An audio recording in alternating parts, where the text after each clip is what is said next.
नमस्कार। देशमा राजनीतिक अन्योलता बढ्दा फेरि कोरोनाको नयाँ प्रजातिको प्रकोपको त्रासदी फैलिएको छ। आखिर यी सबै अन्योलताको मार खेप्ने त आम नागरिक नै रहेछन् नि, किनकि हिजो सीमित व्यक्तिको उपस्थिति भेला सम्मेलन रोक्न भन्दै गरिएको बन्देजकै समयमा राजनीतिक दलहरूले गरेका भेला सभा सम्मेलन हामीले देखेका छौँ। के विवाह, भोज भतेर अनि भिडभाड हुने राजनीतिक बाहेकका कार्यक्रमले मात्रै कोरोना विस्तार गर्ने हो? प्रश्न उठ्न थालेको छ।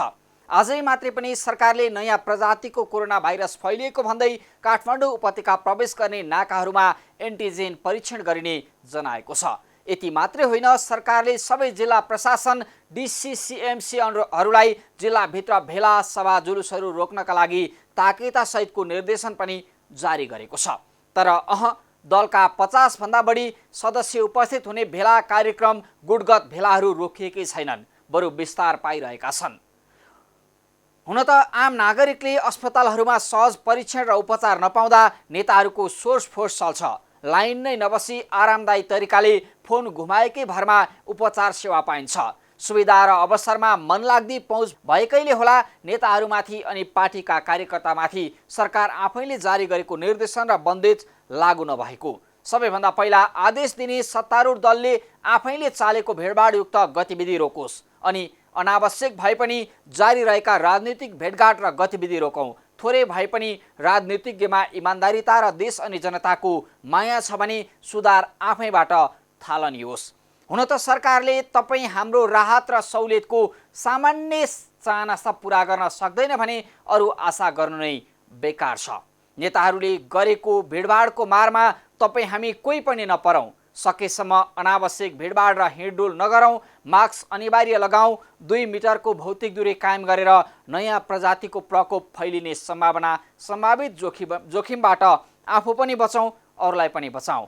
आउनुहोस् सुरु गरौँ आम जनताले बेहोरेको समस्या, अभाव र सरकारी सेवा सुविधाको झन्झट समाधानको सारथी बन्ने कार्यक्रम जनताको इजलास। म पुण्य प्रसाद धमला। कार्यक्रमको सुरुवातमा हेरौँ यो झलक।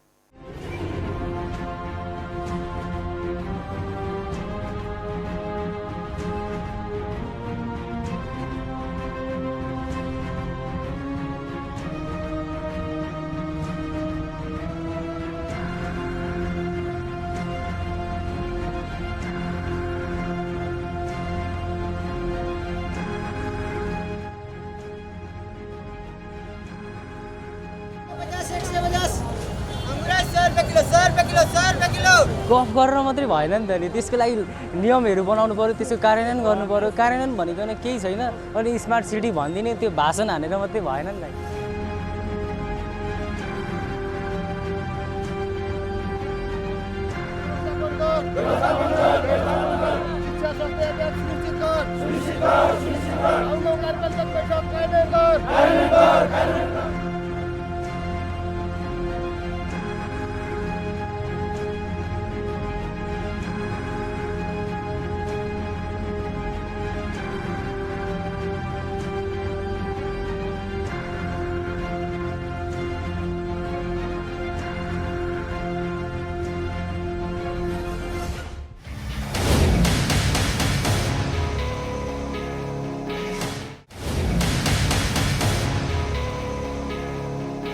स्वागत छ कार्यक्रम जनताको इजलासमा। आज हामी अव्यवस्थित पार्किङ र फुटपाथको व्यापारका कारण अस्तव्यस्त बनेको काठमाडौँ उपत्यकाको अवस्था देखाउँदैछौँ। व्यवस्थापनबारे प्रदेश मन्त्रीसँग जवाब समेत मागेका छौँ। नुवाकोटको सिस्टोलमा सुरु भएको आन्दोलनले फोहोर मैला सङ्कलन र व्यवस्थापनमा देखिएको प्रभाव बारेको फलोअप रिपोर्ट र फोहोर मैला सङ्कलन तथा व्यवस्थापनमा महत्त्वपूर्ण भूमिका खेल्ने निजी क्षेत्रसँग मागिएको जवाबसहित उपस्थित भएका छौँ। तपाईहरूसँग पनि कुनै समस्या र गुनासो छन् भने हामीलाई पठाउन वा टिपाउन सक्नुहुनेछ। तपाईहरूका समस्या र गुनासोलाई हामी कार्यक्रममा उच्च प्राथमिकता दिनेछौँ। अब आजको पहिलो विषय, काठमाडौँ उपत्यका शिक्षा, सुविधा र अवसरको खोजी गर्दै देशभरका नागरिक भित्रिने थलो। बढ्दो जनसङ्ख्याको चाप र अव्यवस्थित बसोबासका कारण भद्रगोल बन्दै गरेको काठमाडौँ उपत्यकालाई यहाँका जनप्रतिनिधिले स्मार्ट सहर घोषणा गरेको पनि वर्षौँ बित्यो। तर फराकिला बनाइएका सडकमा हुँदै आएको पार्किङ र साँझपख चल्ने फुटपाथको व्यापारले काठमाडौँ र ललितपुरलाई जाम र भद्रगोल सहरका रूपमा चित्रित गरिरहँदा यहाँका स्थानीय सरकार भने व्यवस्थापन छाडेर अझै गफमै रमाइरहेका छन्। हेरौँ हाम्रो टिमले तयार पारेको यो रिपोर्ट।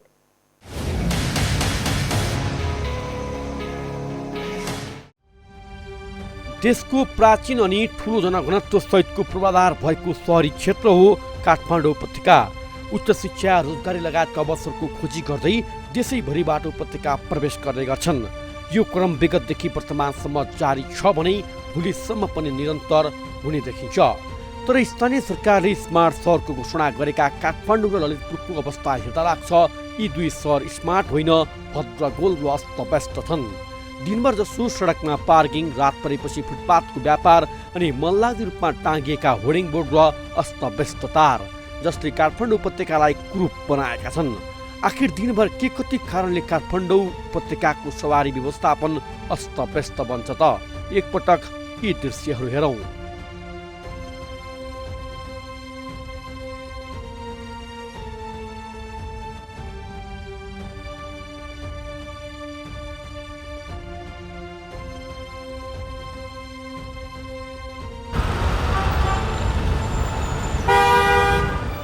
कयौं उपत्यकावासीका घर भत्काएर अनि कतिपयको घर जग्गाको केही क्षेत्रफल काटेर सडक विस्तारसँगै चौडा गरिनुको एक मात्रै उद्देश्य थियो निर्वाध रूपमा सडकमा सवारी साधन गुन्ने वातावरण बनाएर उपत्यकाको सवारी जाम व्यवस्थापन गर्नु। यसैका लागि मनलाग्दो रूपमा सञ्चालन गरिएको सडक क्षेत्रका पार्किङ हटाइए, ठेक्का सम्झौता नवीकरण गरिएन। काठमाडौँ र ललितपुर महानगरले यी कदम चाल्दा नागरिकमा केही खुसी पलाएको थियो। अब उपत्यकाको सवारी व्यवस्थापन केही सहज हुन्छ भन्ने, तर भइदियो उल्टो। विस्तार गरिएको सडकमा अहिले स्मार्ट स्पोट विभिन्न नाममा पार्किङको ठेक्का लगाइएको छ। राजधानीमा पछिल्लो समय सवारी साधनको सङ्ख्याको चाप त्यतिकै बढेको छ र सडक विस्तार पनि भइरहेको छ। अर्कातर्फ नागरिकलाई सडकबाट उठीबास लगाइएर सडक विस्तार गरिएको छ र विस्तार गरिएका सडकमा सवारी साधन सरर गुड्न पाएका छैनन्। ती विस्तार गरिएका सडकमा जो नागरिकलाई विस्थापित गरेर विस्तार गरिएका सडकमा केही पार्किङ ठेकदार कम्पनीहरूले कब्जा गरेका छन् र monorail, smart city, metro city भएर दाबी गर्ने जनप्रतिनिधिले नागरिकलाई दोहोरो कर तिर्न बाध्य बनाइरहेका छन्। जबकि सवारी साधनको सडकमा सवारी साधन प्रयोग गरे बापत या कुदाए बापत वार्षिक रूपमा नागरिकले सरकारलाई ट्याक्स बुझाइरहेका छन् भने अर्कातर्फ यही सडकमा नागरिकसँग दोहोरो कर पार्किङका नाममा उठाइएको छ। यसरी नागरिकलाई बिहान कुमार बेलुका खाने नागरिकलाई यति बेला पार्किङका नाममा आतंक मचाउँदै विभिन्न ठेकदार र स्थानीय सरकारहरूले जथाभावी सडक जो नागरिकलाई विस्थापित गरेर विस्तार गरिएका सडक उपभोग नगरिकन पार्किङलाई ठेक्का दिँदा नागरिक त मारमा परेका छन् भने के काठमाडौँमा सडक विस्तार पार्किङका लागि गरिएको हो भन्ने मूल प्रश्न पनि उब्जिएको छ। निःशुल्क पार्किङ गरिएको सडक क्षेत्रमा समेत उपभोक्ताले पार्किङ शुल्क तिर्नु परेको छ। उपत्यकाको ट्राफिक व्यवस्थापन बिगार्नेमा मनलाग्दो रूपमा गरिएको सडकको पार्किङसँगै सडकमा लगाइएको पार्किङ ठेक्का मुख्य कारक देखिएका छन्। महानगरले सीमित पैसाका लागि केही व्यापारी र क्लबहरूलाई असीमित कमाउने अवसर दिएका छन्। यसरी स्पट र स्मार्ट पार्किङका नाममा घण्टाको 40देखि त्यसपछि थपिने समयका आधारमा दोब्बर तेब्बर पैसा असुली गर्ने छुट दिँदा सहर मात्रै अस्तव्यस्त बनेको छैन, उपभोक्ता समेत ठगिएका छन्। यो त तपाईँको त यो कुरा गर्ने हो नि त, यो कुरा गरेर साध्यै छैन। यो बाटो ठुला बनाएको नि केही अर्थ छैन, एक लाइन पार्किङै छ पुरै होइन। अब खास भन्यो भने अहिले नयाँ बनेका मापदण्ड नबने घरको तल अनिवार्य पार्किङ गर्नु पर्ने, त्यो सिस्टम लागू भएको छैन। अब फेरि अब पार्किङ नगरी पनि के गर्ने, गाडी त थपै छ, राख्ने ठाउँ त चाहियो। अब यो सरकारलाई त के भन्नु, सरकारले त के यस्तो कुरा वास्ता गर्छ र सरकारले? सरकार छ र भने यो देशमा सरकार छ जस्तो लाग्दैन। पैसा त तपाईँ कुरा नगर्नु, पार्किङ फेरि अब सानो साधनलाई कमसेकम गाडी लिएर हिँड्नेलाई त यति दुःख छ कि हामी कहीँ घरबाट निस्क्यौँ भने हामीले गाडी कहाँ राख्ने, त्यो बाटो हामीले अलरेडी सम्झेर हिँड्नुपर्छ। गाडी किनौँ भने पनि हामीले राख्ने अभाव ठाउँ नभएर किन्न मान्छेले कतिले किनेका पनि छैनन् होला। त्यसैमाथि 1 घन्टा राखेर हिँड्यो भने 60, 70, 80, 90 त्यो यति मन लाग्दै छ। अब त्यो के भन्ने, अब तिर्नुपर्ने रहेछ। अब त्यो लिन त नहुने हो खासमा। अब त्यो के भन्नुहुन्छ? के हुनु, अब यो सडकमा त लिनु नहुने हो खासमा। यो अब के हो त्यो त अलि उ गर्नु पऱ्यो नि। गफ गरेर मात्रै भएन नि त नि, त्यसको लागि नियमहरू बनाउनु पऱ्यो, त्यसको कार्यान्वयन गर्नु पऱ्यो। कार्यान्वयन भनेको केही छैन, अनि स्मार्ट सिटी भनिदिने त्यो भाषण हानेर मात्रै भएन नि त। सहरलाई स्वच्छ सफा अनि यात्रालाई अवरोधरहित बनाउनु पर्ने दायित्वबाट स्थानीय सरकार भाग्दा आम उपत्यकावासी समस्या नै समस्यासँग जुझ्न बाध्य छन्। अझ पछिल्लो समय त सडक विस्तार वा चौडा गरिएको जाम व्यवस्थापन र निर्बाध रूपमा सहरी साधनको आवागमनका लागि नभई सीमित व्यापारीलाई भाडामा लगाएर कमाउनका लागि हो जस्तो देखिएको छ। सडकमा पार्किङ चलाएर कमाउन समेत व्यापारी र विभिन्न सङ्घ संस्थाको प्रतिस्पर्धा चल्ने गरेको छ। आखिर सडक विस्तार यसैका लागि थियो त? काठमाडौँको न्युरोड र ललितपुरको लगनकिल जावलाकिल क्षेत्रमा देखिएका यी प्रतिनिधि दृश्य हेरौँ।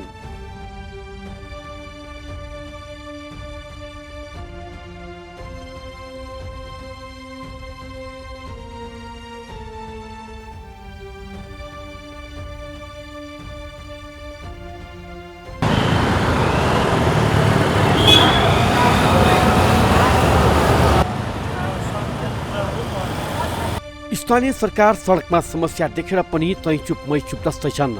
बरु दीर्घकालीन योजनासहित व्यवस्थित गर्ने भूमिका खेल्नुपर्ने नगर प्रहरी र ट्राफिक प्रहरी अनाधिकृत रूपमा फुटपाथ तथा सडकमा पार्किङ गर्ने, यतिलाई कारबाही उतिलाई कारबाही भन्दै सङ्ख्या देखाउनुलाई र जरिवाना तिराउनुलाई नै महान मान्दै प्रचार गर्नमा मात्रै व्यस्त छन्। सडक तथा यातायातसँगै भौतिक पूर्वाधार निर्माणको क्षेत्रलाई व्यवस्थित गर्नुपर्ने प्रदेश मन्त्रालयले पनि अनाधिकृत पार्किङ भए हटाएर व्यवस्थित गर्ने दाबी गर्नु बाहेक अरू योजना ल्याउन सकिरहेको छैन। सडक विस्तार गाडी गुडाउनुको लागि हो, तर त्यो पार्किङ गरे गाडी त्यो पार्किङ कहाँ गर्ने, यो नि एउटा प्रश्न छ नि। तपाईँले पार्किङ गर्न होइन निजी उद्यमको ठाउँ मात्रै चाहिन्छ भनेर ती पार्किङवालाहरूको कुरा गरे हो भने मैले बेग्लै कुरा भन्नु पऱ्यो होइन। अन्यथा के भने त्यो पनि त एउटा उद्यम हो। म यसलाई के बताउन चाहन्छु भने अनधिकृत ढङ्गले गरिएका रेसन नै रोकिनेछ। तपाईँले मलाई त्यो प्रश्न गरे हो कि अनधिकृत रूपले, म फेरि दोहोऱ्याउन चाहन्छु, नेपालीको नागरिकको प्रति व्यक्ति आय सर कति छ र ऊ सडकमा पार्किङ गरेको घन्टाको 30 रुपियाँ तिर्नुपर्छ। अनधिकृत रूपले गरिएका रेसन पनि त्यो रोकिन्छ। त्यसको अनधिकृत छ कि छैन यसबारेमा तपाईँ मार्फत पनि म अपिल गर्न चाहन्छु। टेलिभिजन हेरिरहनुभएका आम जनसमुदायलाई बताउन चाहन्छु, सरकारलाई मद्दत गरिदिनुहोस्, म अपिल गर्न चाहन्छु। त्यसको लागि के प्रश्न औँलाई पनि दिनुहोस्। पूर्ण लोकतन्त्र त सरकारलाई मात्रै होइन, नागरिकलाई पनि हो र सरकारलाई पनि हो।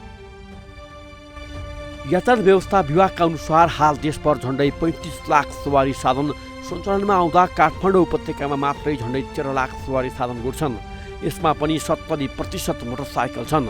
निजी सवारी साधनको हिस्सा अझ अत्याधिक भएको उपत्यकाले कहिलेसम्म जामको सहरको पहिचान बनाइरहने नागरिकले प्रश्न गर्न थालेका छन्। यतिमा मात्रै सीमित छैन काठमाडौँ उपत्यकाभित्रको समस्या। दिनभर सडक र पार्किङको समस्या झेल्नुपर्ने काठमाडौँ र ललितपुरमा मनलाग्दो रूपमा टाँगिएका विज्ञापन बोर्ड र हरेक पलमा झुन्डिएका तारले समेत जनप्रतिनिधिको स्मार्ट सहरको घोषणालाई बिजाइरहेको छ। अझ पूर्व प्रहरी अधिकृत सीताराम आशितुलाई नगर प्रहरीको नेतृत्वमा ल्याएपछि ललितपुर महानगरपालिका क्षेत्रको अव्यवस्थित पार्किङ र जथाभावी राखिएका होर्डिङ बोर्ड हटाउने अभियान नै सुरु भयो। महानगरपालिकालाई व्यवसाय कर नतिर्ने रेस्टुरेन्ट लगायतका व्यवसायिक बोर्ड हटाइए पनि नगर प्रहरीले फुटपाथमा पार्किङ गरेर पसल राख्नबाट रोक्न नसक्दा सहर व्यवस्थित हुन सकिरहेको छैन। यी भए दिनभर झेल्नुपर्ने समस्या। साँझ परेसँगै काठमाडौँ उपत्यकामा फुटपाथ व्यापारको प्रतिस्पर्धा चल्छ। सडकबाट फुटपाथ हटाएर व्यवस्थित गर्ने भन्दै काठमाडौँ महानगरले केही वर्षअघि अभियान नै चलाएको थियो। तर यो अभियानले सार्थकता नपाउँदा फुटपाथ व्यापार उपत्यकामा चोकदेखि गल्लीसम्मै झाङ्गिएको छ। साँझ परेसँगै काठमाडौँ उपत्यकाका अधिकांश फुटपाथमा देखिने यो प्रतिनिधि दृश्यहरू हेरौँ।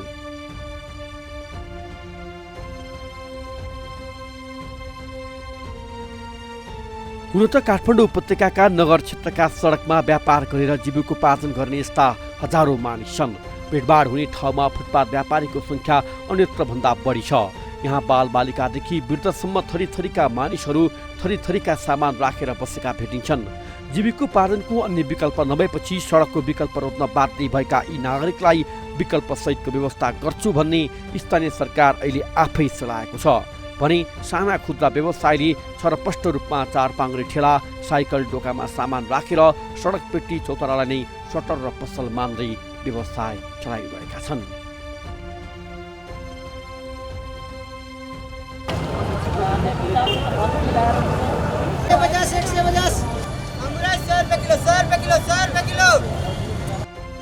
सामान्यतया सडकको पेटीमा बिना इजाजत, बिना सहमति, बिना जानकारी अवैधानिक रूपमा व्यापार सञ्चालन गर्न पाइने भएकोले धेरैलाई सहज भएको छ। विकल्प सहितको व्यवस्थापन भई सडकमा बस्ने रहर नभएको दाबी यहाँका व्यवसायीले गर्दै आएका छन्। रोजगारीका लागि काठमाडौँ उपत्यका आएका धेरै मानिसले अरू काम नपाएपछि सडकको व्यापारलाई आर्थिक उपार्जनको माध्यम बनाइरहेका छन्। दिनभर नगर प्रहरीसँग लुकामारी गर्ने फुटपाथ व्यापारीहरूले बिहान र बेलुका 2-2 घण्टा भने व्यापार गर्न छुट पाउँदै आएका छन् र पनि नगर प्रहरीको धरपकडको त्रासदी कायमै छ। ठाउँ नभएर, व्यवस्थित नभएर, हामीले रोड छैन, अब के गर्ने, गरेर खानुपर्छ, झन् त्यही हो। त्यही भएर ठाउँ नभएर हामीले यहीँ बसिरहेको छौँ, गरेर खाइरहेको। जस्तै महानगरको प्रहरी आएर तपाईँहरूसँग चाहिँ पैसा माग्छ, पैसा माग्नु भएको छ। जस्तै तपाईँहरूलाई धरपकड गर्छ, सामान लान्छ भन्छन्, के हो जुवारी खेल्नुपर्छ तपाईँहरूले यहाँ व्यापार गर्न, के कस्तो समस्या छ, के छ? अब त्यही बेला न कुबेला आएर उहाँहरू आएर एक्कासी सामानहरू लोडहरू गर्ने, खोजखास गर्ने, अनि गाडीमा लोड गर्ने, त्यस्तो गर्नुभएको छ। दसैँ तिहारमा त दसैँ प्रहरीलाई पनि पैसा दिनुपर्छ भन्छ नि, त्यो त हो नि, त्यो केही न, दसैँमा अलिअलि माग्छन् होइन, अलिअलि दसैँ तिहारमा झन् अलिअलि दिनुपर्छ, दिएन भने गाह्रो हुन्छ सर। अनि विकल्प ठाउँ पनि नदिएपछि अन्त हामीले त बाँच्नु पर्यो नि, त परेन। हाम्रो त गरी खाने रोजीरोटी नै यही हो। विकल्प केही हाम्रो हुन्थ्यो भने यो बाटामा खुल्ला आकाश पनि धुलो धुवा खाएर को रहरले बस्छ यहाँ, बाध्यतै हो नि। हामीलाई केही सरकारले राहत दिएको भएदेखि यसरी बस्दैन त्यो होइन। गफले लखड्डो मात्रै आउँछ, गफ गर्छ। प्रहरी आएर पनि तपाईँहरूलाई चाहिँ धरपकड गर्छन्, समाज जफत गर्छन्, बेला बेलामा पैसा माग्छन् भन्ने कुरा आउँछ नि, के हो यो? पैसा त माग्दैनन्, सामान त लान्छ नै लुछेर सबै, पैसा त मागेको थियो। हजुर हामीले खै लिन गयो भने छैन आज भोलि भन्छ, अनि गोदाममा गएर हेर भन्दा रित्तै हुन्छ, कसो के लिएर आउनु, फर्केर आउनुपर्छ। फेरि साउसँग बाँकी ल्यायो, अनि बेच्यो, फेरि त्यो साउलाई तिर खायो, बच्चा बच्चीलाई यताउता गऱ्यो, यत्तिकै रित्तै सडक चलिरहन्छ। त्यसै त हो त, बाटो पऱ्यो। कतिको गाह्रो छ बाटोमा बसेर? गाह्रो त गाह्रै छ नि, गाह्रो छ, तर के गर्ने अब, हामी त गर्नु परिहाल्यो, बालबच्चालाई पाल्नु परिहाल्यो नि। यहाँ व्यापार गरेर कतिजना परिवार पाल्नुहुन्छ, के छ? यहाँ हाम्रो 6 जना पाल्छौँ यसले, छैन, तर बाध्यता हो, गर्नुपर्छ नि। हामी बच्चेदेखि 27 वर्षदेखि काम गरिरहेको छौँ। अब त सरकारको वैकल्पिक ठाउँ नहुँदाखेरि हामीहरू के गर्ने, गरिब मान्छे महलहरूवालाले महल लिएर व्यापार गर्छ।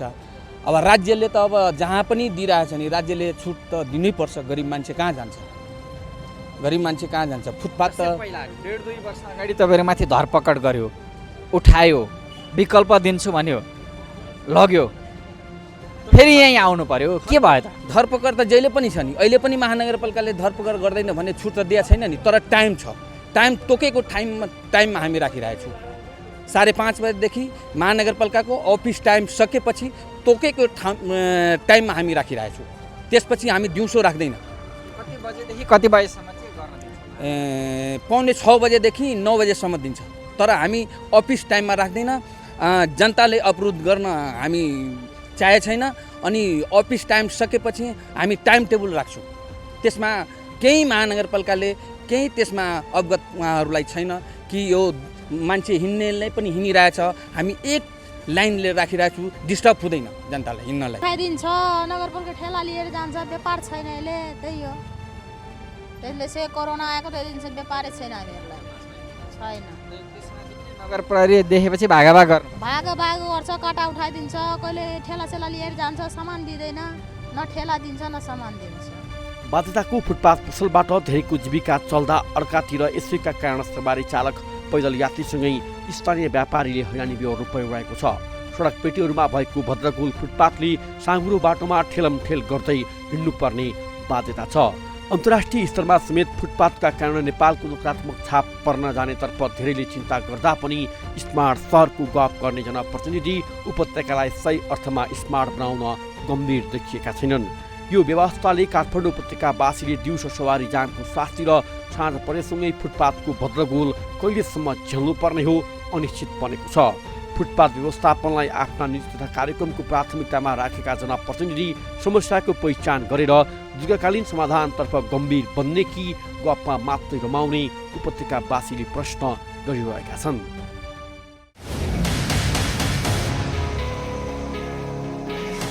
यो भद्रगोल अवस्था भर्खरैको समस्या होइन। विगत लामो समयदेखिको जाम र फुटपाथ अतिक्रमण हुने समस्या समाधानमा स्थानीय सरकार बेमतलबी देखिनु गम्भीर विषय हो। फुटपाथ व्यापारीहरू विकल्प सहितको व्यवस्थापन भए फुटपाथ छोड्छौँ भनिरहेका छन्। अर्कोतिर जाम हटाउन बनाइएको सडक ठेक्कामा लगाइँदा सीमित व्यक्ति र संस्थाले कमाउने स्थान भनेर जामले निरन्तरता पाएको छ। गफमा स्मार्टको सपना होइन, समस्याको पहिचान गर्दै दीर्घकालीन निकास खोज्न स्थानीय सरकार गम्भीर बन्नुपर्छ। हामी सडकमा चल्दै आएको सेटिङको व्यापार र स्थानीय सरकारको व्यवस्थाको जवाबसहित कार्यक्रममा निरन्तर फलोअप गरिरहनेछौँ। अब आजको अर्को विषय।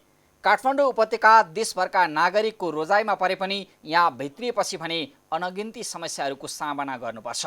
समयमा पानी नपाउने सहरमा मेलम्चीले राहतको आशा पलाए पनि अझै फोहोर मैलाको समस्या भने यथावत नै छ। नुवाकोटको सिस्डोलमा आन्दोलन हुँदा काठमाडौँ उपत्यकामा फोहोर नउठ्ने र घर तथा सडकमा थुप्रिने अवस्था आखिर कहिलेसम्म? फोहोरको दीर्घकालीन व्यवस्थापनमा हुँदै आएको व्यवस्था बारेको यो फलोअप रिपोर्ट हेरौँ।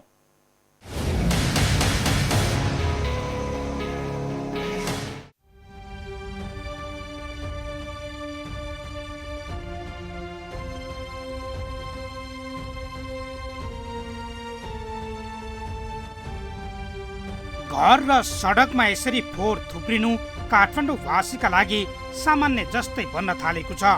यो समस्या उपत्यकावासीले भर्खरै भोगेको नभई दशकौंदेखि देख्दै र भोग्दै आएको नियति हो। एकीकृत रूपमा फोहोर मैलाको सङ्कलन, छनौट, वर्गीकरण र व्यवस्थापन हुन नसक्दा र दीर्घकालीन रूपमा फोहोर फाल्ने ठाउँको व्यवस्थापन नहुँदा यो समस्या वर्षेनी दोहोरिने गरेको छ। अहिले फोहोर फालिँदै आएको नुवाकोटको ओखरपौवा स्थित सिस्डोल ल्यान्डफिल साइट क्षेत्रका प्रभावित स्थानीय आन्दोलित भएपछि उपत्यकामा फोहोरको डङ्गुर थुप्रिन थालेको छ। विभिन्न माग राखेर ल्यान्डफिल साइट क्षेत्रका प्रभावित स्थानीयले अवरोध गरे पनि माग सम्बोधनमा सकारात्मक भएको आश्वासन दिने बाहेक उपत्यकाका स्थानीय तहले समस्या समाधानमा केन्द्रित भएर छलफल गर्न सकेका छैनन्। स्थानीय सरकारको फोहोर मैला सङ्कलन र व्यवस्थापनमा व्यवस्था कायमै रहँदा काठमाडौँ उपत्यकाका चोक चोकमा फोहोरको डङ्गुर थुप्रिन थालेको छ। फोहोर मैला घर र सडकमा थुप्रिँदा पैदल यात्री र स्थानीयले दुर्गन्धको शास्ति बेहोर्नु परेको छ। वायु प्रदूषणको मारमा बालबालिका तथा विद्यार्थीलाई बचाउन भन्दै शैक्षिक संस्था बन्द गराएको सरकार आखिर उपत्यकावासीको घर घरबाट निस्किएको फोहोर व्यवस्थापनमा किन गम्भीर देखिएको छैन त? विशेष गरी काठमाडौँ महानगरपालिका लगायतका स्थानीय सरकारसँग बारम्बार समस्या दोहोरिरहेकोमा नागरिकको असन्तुष्टि बढ्दो छ। तलब मात्र खान्छ होइन, काम गर्ने ध्यानतिर दिएन के उनीहरू। त्यस कारणले गर्दा यो फोहोरहरू जम्मा भयो। मान्छेलाई पनि कहाँ फालौँ भइरह्यो। अनि यस्तो सार्वजनिक ठाउँमा फाल्न ल्यायो। अब मेरो भनाइ के भनेदेखि त्यो काम गर्ने मान्छेले तलब दिएछ, त्यो तलब दिएको हुनाले उनीहरूले यो काम चाहिँ आफ्नो कर्तव्य ठानेर गर्नुपर्छ। अब पब्लिकले नि वास्ता गर्दैनन् कि जहाँ पाए त्यहाँ फालिदिन्छन्। अब महानगरले नि टाइममा उठाउँदैन फोहोर। सबै कुरा अब सबै ध्यान दिनु पर्यो। उहाँले सबै अब जहिले मास्क लगाएर हिँड्नुपर्छ होइन। अब स्वतन्त्र रूपमा हिँड्न सकिँदैन कि फोहोर। अब धुलो मैला सबै सडक नि त्यस्तै फोहोर हुन्छ। कतिपय स्थानीयले भने फोहोर मैलाको व्यवस्थापनमा सरकार र निजी क्षेत्रको मुख ताक्ने भन्दा पनि आफू समेत लाग्नुपर्ने बताउँछन्। कतिपय स्थानीयले त फोहोर मैलाको वर्गीकरण सहित आफूले सक्ने सम्मको व्यवस्थापन गर्दै पनि आएका छन्। नागरिकलाई पनि देखाउनु पऱ्यो नि त, नागरिक गर्नु पर्ने होइन। ठाउँ नभए त गर्नु पऱ्यो। राज्यले पनि नगरपालिकाले पैसा लिएको फोहोरसँग पैसा लिइरहेको हुन्छ, तर समयमा उठाउनु पर्यो नगरपालिकाले होइन। अब राज्यले पनि जनतालाई ठाउँ देखाउनु पऱ्यो होइन। यता फोहोर मैला प्रभावित क्षेत्रका स्थानीय बासिन्दा र सङ्घर्ष समितिले भने चैत 13 गते यता सडकमा विरोध प्रदर्शन गर्दै फोहोर विसर्जन गर्न दिएका छैनन्। उनीहरू काठमाडौँ महानगरपालिका लगायत उपत्यकाका 18वटा नगरपालिकासँग यस अघि भएको सबै सम्झौता कार्यान्वयन नहुँदासम्म अवरोध जारी राख्ने पक्षमा छन्। एक ढोक्रा चाहिँ मागहरू मागेर सबै तहहरूमा हामी गएका छौँ र सबै चाहिँ तहहरूमा जाँदा कार्यान्वयनको पाटो चाहिँ 0। त्यसो हुँदाखेरि हामीले के भन्यौँ भने राज्यलाई तिमीले आफूले गरेको फोहोर त राम्रोसँग व्यवस्थापन गर्न सक्दैनौ भने अनि चाहिँ सबै कुरा ठुला कुरा गरेर अब यो चाहिँ हुने नहुने अबका 50 वर्ष पछाडिका कुराहरू चाहिँ पुरा हाइपोथेटिकल कुरा लिएर आएर यो सरकार चल्दैन नचलाउनुहोस्, मान्छेका आधारभूत कुराहरू चाहिँ पहिला पुरा गर्नुहोस् भनेर हामी पटक भन्यौँ। यो फोहोरबाट जति पनि समस्याहरू छन् यिनलाई व्यवस्थापन गर्नुहोस् भनेर हामी धेरै भन्यौँ। यो सङ्घीयता पछाडिपट्टि जुन स्थानीय तह भयो त्यही स्थानीय तहले फोहोरको व्यवस्थापन गर्ने भन्ने ऐनमा व्यवस्था छ। त्यो नगरेर काठमाडौँका उपत्यकाको 18वटा नगरपालिकाको फोहोरहरू चाहिँ 15 वर्षदेखि रेगुलर यहीँ ल्याइरहेका छ र तपाईँ हेर्नुभयो भने फोहोरको पहाड छ। यो कुन देशमा यसरी फोहोर राख्न पाइन्छ? तपाईँको मिडियाले तपाईँको यो सरकारलाई सोध्नु पर्यो कि कुन देशमा यसरी फोहोर व्यवस्थापन गरिन्छ अथवा राखिन्छ? डाँडोबाट फोहोर खनाइदिने, त्यस पछाडि त्यसले प्रभाव कस्तो पार्छ होला? एउटा घरमा टोइलेटको व्यवस्थापन राम्रो भएन भने त्यो घर कति प्रभावित हुन्छ होला त्यहाँबाट भन्ने कुरा त सोच्नु पर्यो नि त यो राज्यको जिम्मेवार नेता मन्त्रीहरूले। पटक सम्झौता गर्ने कार्यान्वयन नगर्ने यो दुःखदायक कुरा हो। यो तपाईँको चाहिँ हाम्रो नजिकैको वडा जस्तै 1, 2, 3लाई एकदम प्रभावित क्षेत्र। अब यसमा चाहिँ जनताले त्यो नचाहिँदो माग पनि उठाएको छैन जस्तो लाग्छ यहाँको जनताले। अब शिक्षा स्वास्थ्यकै विषयमा कुरा उठेको छ। अब त्यो माग चाहिँ तपाईँको राज्यले चाह्यो भने सहज तरिकाले चाहिँ यो गर्न सक्छ उनीहरूले। तर यो चाहिँ अब यिनीहरूलाई जे गर्दै नि हुने, यो पटक तपाईँ आन्दोलन गर्ने यिनीहरूलाई यसरी भुस फ्यालिदिएपछि चाहिँ यिनीहरू चाहिँ अब फेरि चुप लागेर बस्छ भन्ने किसिमको चाहिँ राज्यले त्यो किसिमले देखिरहेको जस्तो मलाई लाग्छ। त्यसो हुँदाखेरि अब नजिकको गाउँपालिकाको हिसाबले पनि नजिकको वडाको हिसाबले पनि तपाईँको यो आन्दोलनमा म सहभागी हुन पाउँदाखेरि अत्यन्तै खुसी पनि छु। तर खुसी साथसाथै यो आन्दोलन के का लागि? अब जस्तै अब अहिले जुन आन्दोलन गर्दै गर्दा अब यहाँ अब शिक्षकज्यूहरू व्यवस्थापनका अध्यक्षज्यूहरू आउनु भएको छ। यो पटक यो भएन भने अब बाध्य भएर अब विद्यार्थी पनि तपाईँको चाहिँ यो आन्दोलनमा चाहिँ सहभागी हुने जस्तो हाम्रो यो आन्दोलनको चाहिँ एउटा दिशा त्यहाँनिर पनि मोडिन सक्छ जस्तो मलाई लागेको छ। शिक्षक चाहिँ तपाईँको चाहिँ अब 16वटा स्कुलको लागि मात्र नभइकन उता ढुनीबेसी एकको पनि जोड्दाखेरि लगभग 22वटा स्कुल छन् हाम्रो। त्यो स्कुलले जुन साझा मुद्दाका रूपमा उठाएका शिक्षकहरूको दरबन्दी 51वटा चाहिँ तपाईँको तत्काल कार्यान्वयन भएन भने हामीले चाहिँ चरणबद्ध रूपमा चाहिँ तपाईँको यो फोहोरलाई कि वार र पार गरेर अन्तिम निष्कर्षमा हामी पुग्नेछौँ। स्वच्छ वातावरणमा बाँच्न पाउने हाम्रो अधिकार खोसियो भन्ने लाग्छ मलाई। र जब यो 15 वर्ष फोहोर फाल्यो, यो 15 वर्षभित्र यहाँको जनताले के पायो त भन्दाखेरि यो सिनको के पनि पाएन र पीडा मात्रै पायो, दुःख मात्रै पायो, आफ्नो स्वास्थ्य गुमायो। यहाँ हजार मान्छेलाई क्यान्सर लागेको छ, मुटु रोग लागेको छ र स्वच्छ रूपमा आफूले लिन पाउने, जुन अक्सिजन लिन पाउने, जुन स्वस्थ रूपमा बस्न पाउने अधिकार खोसिएको छ। र राज्यले देशभरि शिक्षा स्वास्थ्य निःशुल्क भन्यो, तर यहाँ सिड्युलमा चाहिँ हामी के भनेको छौँ, फोहोर ल्याए बापत निःशुल्क गरिदिए भन्दा पनि गरिरहेको छैन। यो कारणले अहिलेको माग भनेको अब धेरै माग छन्, धेरै कुरा छन्। अब 3 ढोक्रा होला, त्यो सहमति पत्र उनीहरूले कार्यान्वयन नगरेको कुराहरू त 3 ढोक्रा छन्। उपत्यकाको फोहोर मैला भण्डारणको जिम्मेवारी बोकेको काठमाडौँ महानगरपालिका भने समस्या समाधानको पहल भइरहेको दाबी गर्छ।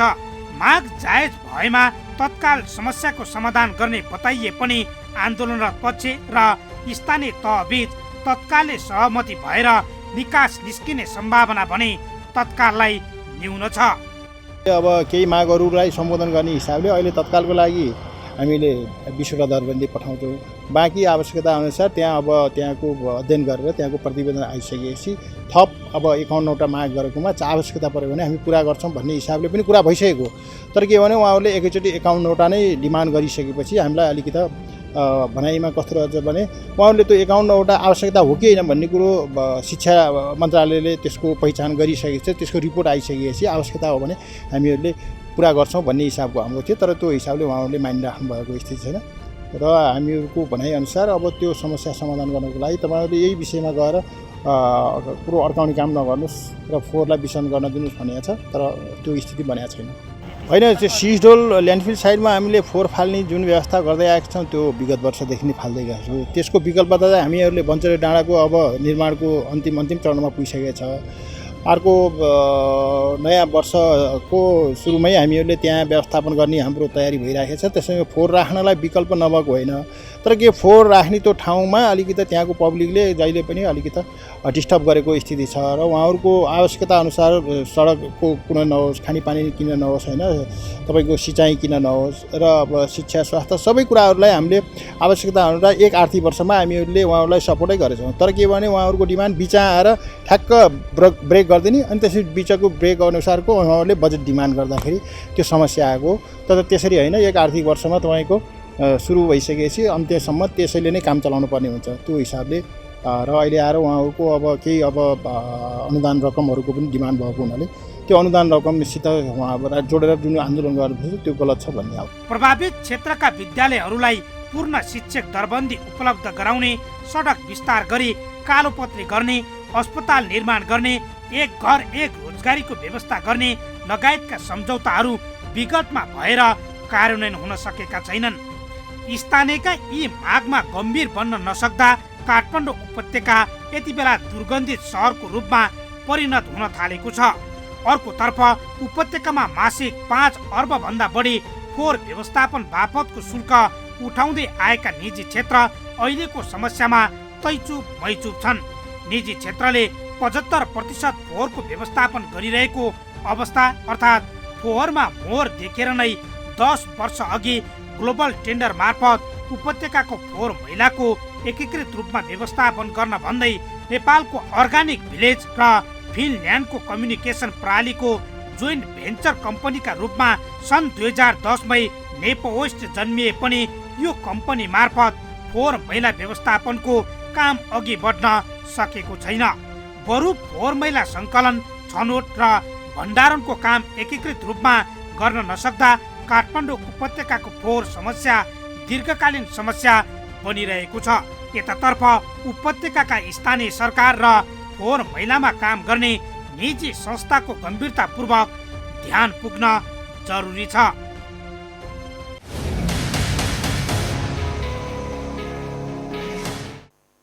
कर लिएर नागरिकलाई सेवा सुविधा दिनुपर्ने स्थानीय सरकार फोहोर मैला सङ्कलन र व्यवस्थापनमा कमजोर देखिँदा निजी क्षेत्रले फोहोरमा मुहुर फलाइरहेका छन्।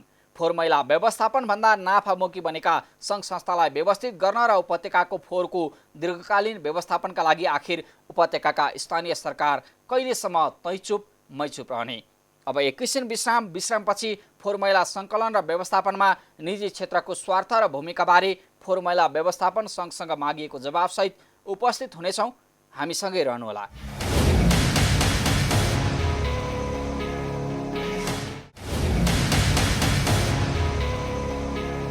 विश्रामपछि स्वागत छ। तपाईँ हेर्दै हुनुहुन्छ कार्यक्रम जनताको इजलास।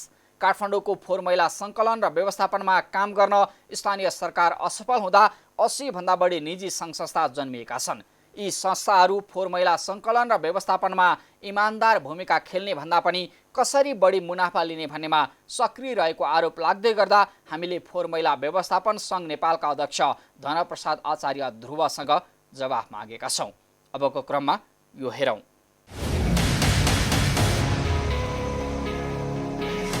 एउटा गहन जिम्मेवारी पनि मान्छौँ, हरेक नेपालीले मान्दै आएका छन्। फोहोर मैला व्यवस्थापन चाहिँ छिछि र दूर गर्ने समाजमा छौँ हामी। फोहोरमा खेल्ने, फोहोरको काम गर्ने, फोहोर व्यवस्थापन गर्नेलाई चाहिँ अलिकति समाजले त्यो श्रमलाई चाहिँ मूल्य नदिने, महत्त्व नदिने खालको समाज छ। यो फोहोर मैलाको व्यवस्थापन गरिरहनु भएको छ यहाँले विभिन्न सङ्घ संस्था जुटेर। कसरी गर्नुहुन्छ? के छ यो काम गराइ? यसमा विशेष गरी फोहोर मैला व्यवस्थापन भन्ने बित्तिकै यसको कानुनत अधिकार स्थानीय सरकारमा निहित छ र यसलाई चाहिँ फोहोर मैला व्यवस्थापन ऐन 2068 स्पष्ट व्यवस्था छ। फोहोर मैला व्यवस्थापनमा निजी क्षेत्रलाई सहभागी गराउन सकिन्छ र फोहोर मैला व्यवस्थापन गर्ने संस्थाले फोहोर मैला व्यवस्थापन गरे बापत चाहिँ फोहोर उत्पादकहरूबाट शुल्क लिन पाउने व्यवस्था पनि ऐनमा व्यवस्था गरेको छ र त्यही अनुसार चाहिँ स्थानीय निकायहरूले आफूसँग साधन स्रोत भएका जति पनि नगरपालिकाहरू छन् उहाँहरूले आफै पनि काम गर्नुभएको छ र साधन स्रोत कम भएका अथवा आफ्नो साधन स्रोतले नभएको अवस्थामा निजी क्षेत्रको सहभागितालाई बढाउँदै लाने नीति अनुरूप नै स्थानीय सरकारसँग समन्वय गरेर फोहोर मैला व्यवस्थापनको काम अहिले भइरहेको छ र विशेष गरी फोहोर मैला व्यवस्थापनको कुरा गर्दा फोहोर उत्पादकहरू जिम्मेवार भइदिने हो भने व्यवस्थापनमा धेरै हदसम्म सहज हुने अवस्था आउने थियो र काठमाडौँ उपत्यकाको कुरा गर्दाखेरि हामी फोहोरको वर्गीकरण गरेर राख्दैदेखि सजिलो हुन्थ्यो भन्ने हो के हो? हजुर, फोहोर व्यवस्थापन चाहिँ फोहोर जसले उत्पादन गर्छ त्यसको व्यवस्थापनको दायित्व उत्पादककै हुने चाहिँ एउटा सैद्धान्तिक मान्यता छ र फोहोरलाई हामी 3R प्रिन्सिपल भन्छौँ। फोहोरलाई पुनः प्रयोग, पुनः उत्पादन र चाहिँ न्यूनीकरण, यी तीनटा माध्यमद्वारा फोहोरलाई सजिलै व्यवस्थापन गर्न सकिन्छ र त्यसको लागि चाहिँ फोहोर उत्पादकहरूले अलिकति जाँगर चलाउनु पर्ने, उहाँहरूले चाहिँ एउटा जिम्मेवारीको भूमिका निर्वाह गर्नुपर्ने आवश्यकता देखिन्छ। तर फोहोर मैला व्यवस्थापन ऐनमा पनि कम्तीमा दुई किसिमको फोहोर, कुहिने र नकुहिने दुई किसिमको फोहोर चाहिँ वर्गीकरण गरेर उत्पादकहरूले निष्कासन गर्नुपर्ने, यदि त्यसो नगरेमा दण्डनीय हुने भनेर कानुनी व्यवस्था पनि रहेको छ। तर कतिपय कुराहरूलाई चाहिँ कसरी पनि हेर्नुपर्ने हुन्छ भने अब त्यो ऐनको कार्यान्वयनको लागि स्थानीय सरकार अथवा स्थानीय सरकारसँग मिलेर काम गर्ने निजी संस्थाहरूले पनि विभिन्न कठिनाइहरूको बिचमा यो काम गर्नु परिरहेको छ। केही सीमितताहरू छन्, जस्तो फोहोर मैला व्यवस्थापनको लागि केही पूर्वाधारहरूको आवश्यकता पर्छ। फोहोरलाई पुनः प्रयोग र न्यूनीकरणका लागि केही चाहिँ प्र्याक्टिस गर्नको लागि जग्गाहरू चाहिन्छ। त्यो जग्गा चाहिँ स्थानीय सरकारले उपलब्ध गराउन सकेको छैन र यसरी छुट्टै व्यवस्थापन गर्ने एउटा प्रणालीको विकास नहुँदाखेरि जति पनि फोहोर उत्पादकहरू हुनुहुन्छ अथवा नगरवासीहरू हुनुहुन्छ उहाँहरूलाई तपाईँहरू अनिवार्य रूपमा फोहोर चाहिँ वर्गीकरण गर्नुहोस् भन्न सकिने अवस्था पनि नभएको कारणले पनि यो कार्यान्वयन भएको अवस्था छैन र यसलाई चाहिँ क्रमशः जनचेतनाको माध्यमद्वारा विभिन्न सफाई अभियानहरूद्वारा मानिसहरू सबैलाई चाहिँ यसमा समाहित गरेर यो मेरो जिम्मेवारी हो भन्ने एउटा भावनाको विकास गरेर फोहोर मैला व्यवस्थापनको प्रणालीलाई आधुनिकीकरण गर्दै जानुपर्ने आवश्यकता छ र अहिलेको निजी क्षेत्रले त्यसैको सेरोफेरोमा कामहरू गरिरहेको छ। कति यहाँहरूको यो अध्ययनले कति जति फोहोर काठमाडौँ उपत्यकामा उत्पादन हुन्छ र यसलाई व्यवस्थापनको निम्ति चाहिँ के गर्नुपर्छ भन्ने यहाँहरूको आकलन चाहिँ के छ? फोहोर मैलाको परिणामको कुरा गर्दाखेरि यसमा अहिले भर्खरै त्यस्तो वैज्ञानिक अध्ययन त भएको छैन, तर हामीले सामान्य ढङ्गले अध्ययन गरे अनुसार प्रतिदिन झन्डै 1200 टन फोहोर उत्पादन हुन्छ उपत्यकाभरि 18वटा नगरपालिकामा र त्यहाँ अहिले निजी क्षेत्रको करिब 77वटा संस्थाहरू हाम्रो सङ्घमा आबद्ध छन्। त्यो बाहेक पनि केही संस्थाहरू छन्, 80भन्दा बढी संस्थाहरू यो फोहोर व्यवस्थापनको काममा क्रियाशील रहेका छन् र उपत्यकाभित्रका पुराना 5वटा नगरपालिकाहरू काठमाडौँ, ललितपुर, भक्तपुर, मध्यपुर, ठिमी र कीर्तिपुर बाहेक अरू सबै नगरपालिकाहरूको फोहोर व्यवस्थापनको काम 100% निजी क्षेत्रबाट भएको छ र पुराना नगरपालिकाहरूमा पनि भक्तपुर, काठमाडौँ र ललितपुर बाहेकका 2वटा कीर्तिपुर र मध्यपुर, ठिमीको पनि अधिकांश कामहरू चाहिँ प्राइभेट सेक्टरबाटै भएको छ र सरदरमा हेर्दाखेरि सम्पूर्ण फोहोर व्यवस्थापनको करिब 75% फोहोरको सङ्कलन र यसको ढुवानी स्थानान्तरण चाहिँ निजी क्षेत्रबाट भएको छ र सिसडल स्थित ल्यान्डफिल साइटको व्यवस्थापन चाहिँ काठमाडौँ महानगरपालिकाको नेतृत्वमा ललितपुर महानगरपालिका समेतको सहभागितामा ल्यान्डफिल साइट व्यवस्थापन चाहिँ भइरहेको छ। धेरै कम्पनी हुनुहुन्छ फोहोरमा खेल्ने, फोहोरबाट मोहर उत्पादन गर्ने छानेर कर्मचारी पनि पाल्ने, सम्मानभन्दा चाहिँ तिरस्कार सहनुपर्ने तपाईँहरूमाथि एउटा आरोप छ। तपाईँहरू चाहिँ उपभोक्तालाई ठग्न, पैसा कमाउन मात्रै आउनुभएको, तपाईँहरूप्रति तपाईँहरू सामाजिक दायित्व, देशप्रतिको दायित्वमा चाहिँ विमुख हुनुहुन्छ भन्ने आरोप छ नि, के हो यो? अनि यो आरोप त एकदमै निराधार आरोप हो। अब यसमा मानिसले कामलाई जब हामी हेलाको दृष्टिले हेर्छौँ त्यो कामप्रति तृष्णा आउँछ। हामी सबै सहरवासीहरूलाई सहर चाहिँ सफा चाहिएको छ, तर सफा गर्ने नागरिक चाहिँ दोस्रो दर्जाको नागरिक हो भन्ने आम बुझाइ छ। त्यसकारणले यो बुझाइबाट मुक्त हुनुपर्छ भन्ने हाम्रो मान्यता छ र हामी निजी क्षेत्रको विभिन्न कार्यक्रमहरू मार्फत धेरै हदसम्म जनचेतनाको माध्यमबाट यो सोचमा केही परिवर्तन भएको हामीले महसुस गरेका छौँ। त्यसैको लागि हामीले यो फोहोर मैला व्यवस्थापन सङ्घ भन्ने एउटा सञ्जाल निर्माण गरेर सबै सङ्घ संस्थाहरूले जुन चाहिँ जनतालाई दिने सेवा पनि एउटा न्यूनतम सेवाबाट कसैलाई पनि वञ्चित गर्न मिल्दैन र आफ्नो लिमिटेसनभित्र रहेर सेवा चाहिँ सुचारू गर्नुपर्छ र सेवालाई गुणस्तरीय बनाउन सबैले प्रयत्न गर्नुपर्छ भन्ने हिसाबले हामीले सङ्घले यो समन्वय गरिरहेका छौँ। जस्तै दर्तै हुन्नन्, कतिपय सङ्घ संस्था दर्ता पनि छैनन्, स्थानीय तहले उठाउने अनुमति पनि दिएको छैन, सम्झौता पनि भएको छैन, तपाईँहरू भट्टाभट गरेर उपभोक्तासँग पैसा लिएर उठाइरहनु भएको छ। मिल्छ? अब लिगल भन्ने कि इलिगल भन्ने तपाईँहरूलाई? यसमा यस्तो छ, यसमा धेरै किसिमका छन्। अब यहाँले भने जस्तो छिटपुट त्यस्तो पनि भएको होला, तर हाम्रो जानकारीमा आएसम्म जुन प्राइभेट सेक्टरको कुरा गर्दाखेरि दुई किसिमका संस्थाहरू छन्। एउटा जिल्ला प्रशासन कार्यालयमा दर्ता भएका केही सामाजिक संस्थाहरूले सानो सानो स्केलमा एउटा अभियानको रूपमा पनि यो कामहरू गरिरहेका छन् र दोस्रो चाहिँ कम्पनी रजिस्ट्रारको कार्यालयमा दर्ता भएका कम्पनीहरूले सम्बन्धित निकायबाट, सम्बन्धित वडा कार्यालय अथवा सम्बन्धित नगरपालिकाबाट सिफारिस लिएर यो कामहरू गरिरहेका छन्। र अर्को कुरा चाहिँ पैसाको कुरामा जुन मनमानीको कुरा गर्नुभयो, यसमा चाहिँ यो चाहिँ आरोप त्यति चाहिँ ठिक आरोप होइन। जस्तो अब फोहोर व्यवस्थापन गर्ने जिम्मा उत्पादकको हो, उत्पादकले आफै जिम्मेवारी वहन गर्न नसकेको अवस्थामा अरू कसैलाई यसको जिम्मा दिएको हो र काम अनुमति नै नलिकन घरमा गएर कन्भिन्स गरेको भरमा पैसा उठाउन त कानुनले, हाम्रा कानुनी दायरा बन्देजहरूले मिल्दैन कि भन्ने आशयमा होइन। मिल्ने यसलाई दुईवटा दृष्टिकोणले मिल्छ। एउटा कुरा अघि भने मैले फोहोर मैला व्यवस्थापन ऐन 2068मा फोहोर उत्पादकले शुल्क तिर्नुपर्छ। त्यो शुल्क स्थानीय सरकारले सङ्कलन गर्न सक्छ र त्यो चाहिँ स्थानीय सरकारले निजी क्षेत्र मार्फत पनि सङ्कलन गर्न सक्छ भन्ने प्रष्ट छ। अब सम्झौतामा उठाउने अनि व्यवस्थापन गर्ने भन्ने दुईवटा कुराहरू छन् यसमा पनि। जस्तो अर्को एउटा चाहिँ त्यो व्यवस्था छ, अर्को चाहिँ यसलाई कसरी पनि हेर्न सकिन्छ भने मेरो घरको काम मैले आफूले गर्न सकिनँ, कसैलाई यसलाई ज्यालामा काम गराएँ र त्यो बाबत मैले ज्याला तिरेँ, यति हो कुरा। यसमा यति नै मात्रै बुझिदिँदा पनि हुन्छ। जस्तो महानगरपालिकाले ल्यान्डफिल व्यवस्थापन गरिरहेछ, हामीले घरको फोहोरलाई ल्यान्डफिलै पुर्यायौँ भने महानगरले निःशुल्क पनि गरिदिन सक्ला, तर त्यहाँसम्म नसकेको कारणले अरू कसै मार्फत पठायौँ र पठाए बापत केही पैसा तिर्यौँ। सहमतिमा सम्झौता हुन्छ, केही महानगर नगरपालिकामा सम्झौतै हुन्न।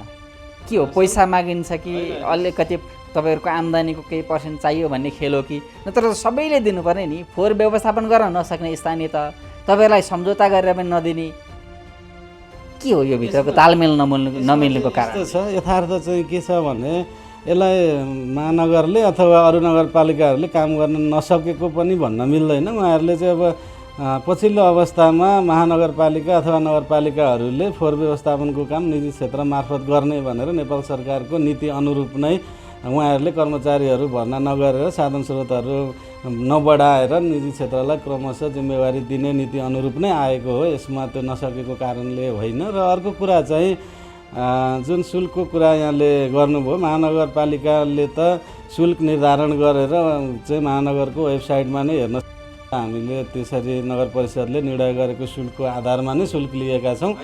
नसकेको उपभोक्ताले सधैँ गुनासो गर्ने 100 देखि 500 भनेको छ शुल्क, अनि त्यो न्यूनतमबाट 100बाट पनि कसैको व्यवस्थापन गर्दै पनि ओहो समाज सेवा पनि गर्ने रहेछ नि संस्थाहरू भन्ने हुन्थ्यो।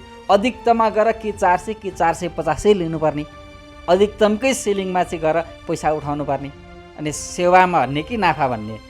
यसमा यस्तो छ, जुन यो फोहोर व्यवस्थापनको काम एउटा विशिष्ट खालको काम भएको हुनाले जस्तो यहाँले भने जस्तो एउटा गेस्ट हाउसको चाहिँ 500 देखि 1500 शुल्क लिन सक्ने भन्नु। अब गेस्ट हाउस पनि त्यसमा चाहिँ भान्सा भएको गेस्ट हाउस हो कि होइन, अब कतिवटा बेड छन्, कति मान्छे बस्छन्, त्यसमा कतिको त्यो चलेको छ भन्ने आधारमा शुल्क निर्धारण हुन्छ। र शुल्क निर्धारणको एउटै आधार भनेको फोहोरको परिमाण हो। जसले धेरै फोहोर उत्पादन गर्छ उसले धेरै शुल्क तिर्नुपर्छ, जसले कम उत्पादन गर्नेले पनि 450 तिर्नुपर्छ, कम उत्पादन गर्नेले कम तिर्नुपर्छ र उत्पादन नै नगर्नेले शुल्क तिर्नु पर्दैन। हाम्रो त्यो मान्यता छ। कति हो त? अब कम चाहिँ यस्तो छ, जस्तो कतिपय घरहरू अथवा कसैले नगरपालिकाले या वडा कार्यालयले फलानु एउटा चाहिँ निम्न वर्गको मान्छे हो अथवा उसले मासिक 200-500 पैसा तिर्न सक्दैन भनेर सिफारिस गर्यो भने त्यो निःशुल्क काम गरेका उदाहरणहरू पनि छन्। हामी निःशुल्क पनि गरिदिन्छौँ।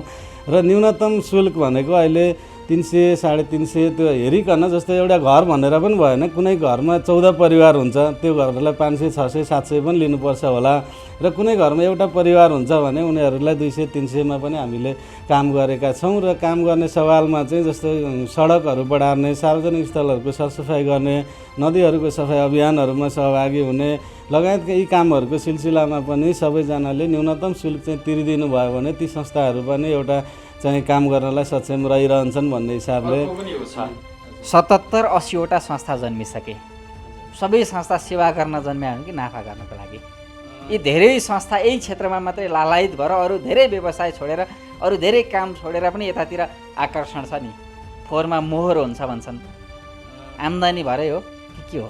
आम्दानी चाहिँ यस्तो छ, अब यसलाई आकर्षण भन्ने कि अब यो निजी क्षेत्रको सुरुवात भएको झन्डै 50 सालबाट अहिले 77 सालमा आइसक्दा बल्ल 77वटा संस्था पुगेका छन्। यो त संस्था अझ सबै ठाउँमा सर्भिसहरू पुगेको छैन र संस्थाको पनि साइज छ, कुनै एकदमै थोरै 200-500 घरमा काम गर्ने संस्थाहरू पनि छन्, कुनै अलि धेरै संस्था काम गर्ने पनि छन्। अब यसमा दुई किसिमले आकर्षित छन् मानिसहरू। एउटा चाहिँ समाजसेवाकै भावनाले आफ्नो टोलमा आफ्नो नगरपालिकामा सामाजिक कामहरू पनि गरौँ, यो काम पनि गरौँ, फोहोरलाई एउटा आधुनिकीकरण गर्नको लागि व्यवस्थापनको पद्धतिलाई कसरी आधुनिकीकरण गर्न सकिन्छ भनेर सम्बन्धित विषयहरूमा अध्ययन गरेका साथीहरू पनि यसमा संलग्न हुनुभएको छ एक थरी।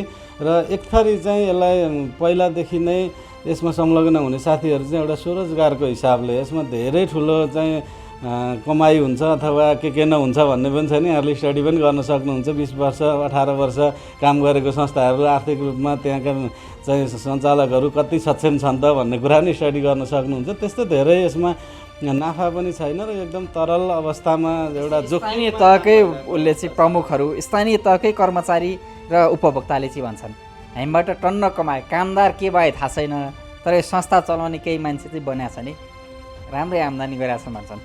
होइन, त्यो त यस्तो छ। अब अहिले पछिल्लो समयमा त साधन स्रोतमा चाहिँ हामीले जोखिमपूर्ण ढङ्गले लगानीहरू बढाइरहेका छौँ। अब साधन स्रोतहरू भएन, अहिले निजी क्षेत्रकै कुरा हुन्छ, झन्डै 200वटा जति टिप्परहरू निजी क्षेत्रको ल्यान्डफिल साइड जान्छ। अरू कलेक्सनमा त्योभन्दा थुप्रै चाहिँ साधन स्रोतहरू चाहिन्छ र कर्मचारीहरूलाई पनि भने जति तलब दिएर मात्र कर्मचारी पाइन्छ। अघि यहाँले भन्नुभयो हाम्रो समाजले हेर्ने दृष्टिकोणको कारणले मानिसहरू हत्तपत्त यो काम गर्न तयार छैनन् र कतार जाने अथवा मलेसिया जाने साथीहरूलाई त्यहाँ जति नै सुविधा यहाँ दिन्छौँ भनेर रोक्नु परिरहेको अवस्था छ। र कर्मचारीहरूको कुरा गर्दाखेरि पनि हामीले श्रम ऐनले तोकेको न्यूनतम सुविधाहरू प्रदान गर्ने प्रयत्न गरेका छौँ। अब यद्यपि सबै आम्दानी कर्मचारी कार्यालय चलाउने सबैले मिलेर बाँडफाँड गरेर यसो खर्च चलिरहेछ भन्ने खर्च चलिरहेछ। त्यत्रो धेरै यसमा आकर्षक एकदमै नाफा छैन। सबै चाहिँ एउटा कम्पनी ऐनअनुसारका तिर्नुपर्ने करहरू तिरेर प्रत्येक वर्ष चाहिँ नवीकरण गर्नुपर्ने ठाउँमा गरेर चाहिँ लेखा परीक्षण गरेर सबैका चाहिँ हामीले हिसाब किताबहरू सङ्घमा पनि उहाँहरूको चाहिँ कागजपत्रहरू अपडेट माग्छौँ। अब यी लगायतका जस्तो गाडी मर्मतमा अत्यन्त धेरै खर्च आउँछ। जस्तो ल्यान्डफिल साइडको अवस्था यहाँहरूले बर्सातको समयमा हेर्न सक्नुहुन्छ, दिनमा 1 टिपभन्दा फोहोर जाँदैन, कहिलेकाहीँ 3 दिनसम्म गाडी बढ्छ। के हुन्छ र काठमाडौँमा फोहोर थुप्रिन्छ, दुर्गन्ध बढ्छ। तपाईँहरूले सडकको उस्तै पऱ्यो भने स्थानीय तहले यताउता दिनु उठाउनुहुन्न, बिजोग हुन्छ। त्यो सिजनमा निजी क्षेत्रले पनि न्यु खोज्ने अवसर पाउँछ नि त्यति बेलामा। त हामी मात्रै कति उ गर्ने, तिमीहरूलाई सेवा मात्रै गर्ने, यो बेलामा त चाहियो हामी उ गर्दैनौँ भनेर त्यही द्वन्द्वले नै केही समय त दुर्गन्ध हुन्छ उपत्यका। त्यो त सत्य हो नि। होइन, स्थानीय सरकारसँग हाम्रो सम्झौताको कुरा अघि भएको थियो। सम्झौता नहुनुको कारण चाहिँ यहाँ चाहिँ ग्लोबल टेन्डरद्वारा एउटा कम्पनीलाई होल उपत्यकाको 2टा क्लस्टर बनाएर एग्रिमेन्ट गर्ने प्रक्रिया एउटा बढिरहेछ 10औँ वर्षदेखि। करिब 10 वर्षमा यो चलिरहेछ र अब 6-8 महिनामा यो क्रम टुङ्गिन्छ भन्ने कुराहरू आएको छ। त्यस कारणले अहिले काम गरिरहेको संस्थाहरूसँग अब दीर्घकालीन सम्झौता छैन।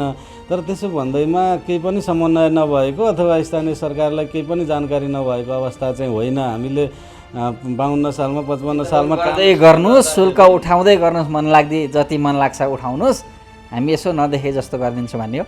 होइन, त्यसमा शुल्क त भनिसकेँ मैले तपाईँलाई। विशेष गरी काठमाडौँ महानगरपालिकाले शुल्क निर्धारण गरेको छ। एउटा अध्ययन समिति नै बनाएर विशेष अध्ययन नै गरेर बढाए 500 अघि नै भने मैले 100 देखि होइन। काठमाडौँ महानगरपालिकाले तोकेको शुल्क भनेको चाहिँ आजभन्दा चाहिँ झन्डै 4 वर्ष अगाडि निर्धारण गरेको शुल्क एक परिवारको एउटा परिवारको 250 रुपियाँ हो। त्यसको आधारमा चाहिँ प्रत्येक वर्ष चाहिँ 5%, 10% शुल्कहरू बढ्दै जान्छ र त्यसमा एउटै कुरा यहाँलाई भने मैले त घर हेरेर अथवा न्यूनतम शुल्क यति भनेर होइन, फोहोरको परिमाणको आधारमा द्विपक्षीय सहमतिमा शुल्क निर्धारण हुन्छ। जस्तै कुनै होटलले चाहिँ 2000 मात्र शुल्क पनि तिर्छ, कुनैले 5000 पनि तिर्छ, कुनैले 15000 पनि तिर्छ। उसको फोहोरको परिमाणको आधारमा डिपेन्ड हुन्छ। स्थानीय सरकारलाई यो कुरा चाहिँ थाहा छैन भन्न मिल्दैन, प्रशस्त थाहा छ। एग्रिमेन्टको कुरा गर्दा हामीले गर्न नचाहेको पनि होइन, स्थानीय सरकारले गर्न नचाहेको पनि होइन, तर यो चाहिँ लगानी बोर्ड मार्फत यो चाहिँ अन्तर्राष्ट्रिय कम्पनीको टेन्डर प्रक्रिया आम्दानी र खर्चको यो ठुला फोहोर व्यवस्थापन गर्ने कम्पनीको आम्दानी र खर्चको रेसियो हामीले कति आम्दानी गर्छौँ मासिक रूपमा, अब बार्खे रूपमा अनुमानित खर्च कति हुन्छ? ठ्याक्कै अब एमाउन्टमा त म भन्न सक्दिनँ, अब ठ्याक्कै अलिकति अध्ययन नै गर्नुपर्छ, तथ्याङ्क हेर्नुपर्छ। तर यद्यपि रेकर्डै नभएको होइन, सबैसँग यसको रेकर्ड छ। चाहिँ हाम्रो चाहिँ कानुनी प्रक्रिया अनुसारको हाम्रो चाहिँ स्ट्यान्डर्ड लेखामान अनुसारै हामीले हिसाब किताबको लेखा परीक्षणहरू राख्छौँ, सबै रेकर्डहरू छ। अब यद्यपि सबैले 100% छ भन्न सकिँदैन, अब केही अलिअलि त्यस्तो छुट्या पनि हुनसक्छ। फोहोर मैला सङ्कलन, छनौटसँगै यसको व्यवस्थापन एउटा जटिल प्रक्रिया हो। यो क्षेत्रमा इमान्दारिताका साथ काम गरेको निजी सङ्घ संस्थालाई हाम्रो सम्मान छ। तर स्थानीय सरकार आफ्नो जिम्मेवारीबाट भाग्दा मौका यही हो भनेर उपभोक्तासँगको बाध्यतामा खेलेर कमाउन सक्रिय संस्थाहरूमाथि भने हाम्रो खबरदारी निरन्तर जारी रहनेछ। यी र यस्ता कुनै पनि पीडा, व्यथा, समस्या अनि गुनासोमाथि कार्यक्रम जनताको इजलास मार्फत निरन्तर खबरदारी गरिरहनेछौँ। व्यवसायीले नीति नियम मिचेर गरेका बदमासी, जनताको गुनासो र कथा व्यथासँगै सरकारी निकायबाट दिइने सेवा प्रवाहमा भए गरेका कमजोरी केलाएर हामी सुधारको प्रयास कार्यक्रम मार्फत खोज्नेछौँ। तपाईँ हामीलाई आफूले बेहोरेका समस्या र गुनासो स्क्रिनमा देखाइएको टेलिफोन नम्बर र इमेल ठेगानामा पठाउन वा टिपाएर समस्या समाधानको सहज आवाज बन्न सक्नुहुनेछ। हवस् त, आजका लागि जनताको इजलास यति नै। फरक विषयवस्तु र तपाईँहरूकै गुनासोसहित अर्को कार्यक्रममा पुनः उपस्थित हुने नै छौँ। प्राइम टाइम्स टेलिभिजन हेर्दै रहनुहोला। नमस्कार।